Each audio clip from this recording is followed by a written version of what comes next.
Hi ഞാനൊരു സഞ്ചാരി. എൻ്റെ ചാനൽ സ്വിസ് സഞ്ചാരി.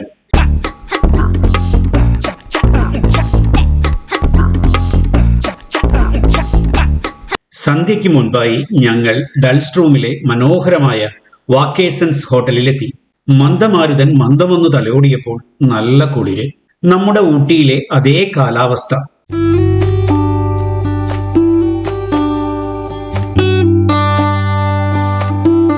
ചുറ്റുപാടും സന്ദർശകരെ മയക്കുന്ന അതിമനോഹരമായ കാഴ്ചകൾ.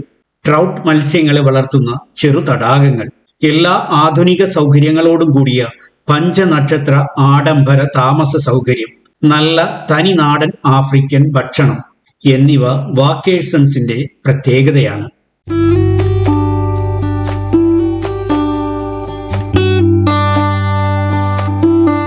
ഞങ്ങളുടെ എല്ലാവരുടെയും പേരെഴുതിയ പേപ്പറിന് മുകളിൽ റൂം ചാവി ടേബിളിൽ നിരത്തി വച്ചിരിക്കുന്നു. ചാവിയും എടുത്ത് എല്ലാവരും അവരവരുടെ മുറികളിലേക്ക് പോയി.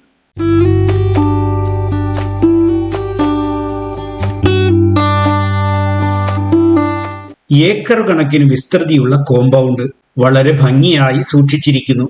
കെട്ടിടങ്ങൾ നിർമ്മിച്ചിരിക്കുന്നത് പ്രകൃതിദത്തമായ കല്ലുകൊണ്ടാണ്. അതിൽ തടി കൊണ്ടുള്ള ഫർണിച്ചറുകളും മറ്റു അലങ്കാരങ്ങളും.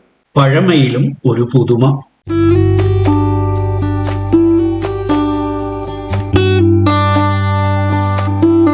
ആഡംബര ലേക്ക് സൈഡ് സൂട്ടുകൾ ആഹ്ലാദത്തിന്റെയും സുഖസൗകര്യങ്ങളുടെയും കാര്യത്തിൽ ഒരു പടി മുന്നിലാണ്.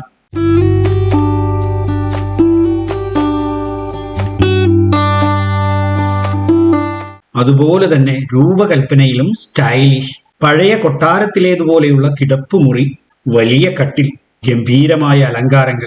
ഓപ്പൺ എയറിൽ കുളിക്കാൻ ഒരു കുളിമുറി, അല്ലാതെ മറ്റൊന്ന്. മുറി ചൂടാക്കാൻ മരമിട്ട് കത്തിക്കുന്ന അടുപ്പ്, മിനി ബാർ, മഹത്തായ കാഴ്ചകൾ ആസ്വദിക്കാൻ വലിയ വരാന്തകൾ. ഹണിമൂൺ കപ്പിൾസിന് പറ്റിയ ഇടം, പറ്റിയ കാലാവസ്ഥ. ആരെയും ഭാവഗായകനും റൊമാൻറ്റിക്കും ആക്കുന്ന കിടിലൻ അന്തരീക്ഷം.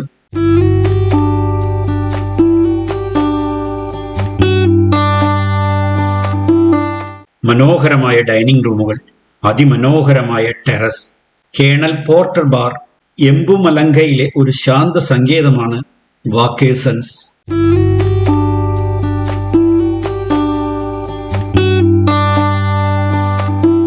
രാത്രി ഭക്ഷണത്തിന് മുന്നോടിയായി ആ പ്രദേശത്ത് ഉൽപ്പാദിപ്പിക്കുന്ന മുന്തിരികൾ കൊണ്ടുള്ള റെഡ് വൈൻ.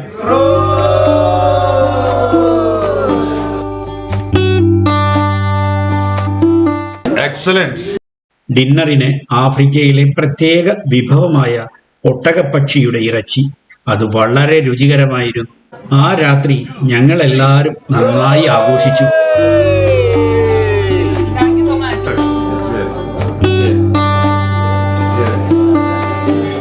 ഒരിക്കലെങ്കിലും ഡൽസ്ട്രൂമിലും വാക്കേഷൻസ് റിസോർട്ടിലും പോയിട്ടുള്ളവർ അത് അത്ര പെട്ടെന്നൊന്നും മറക്കില്ല.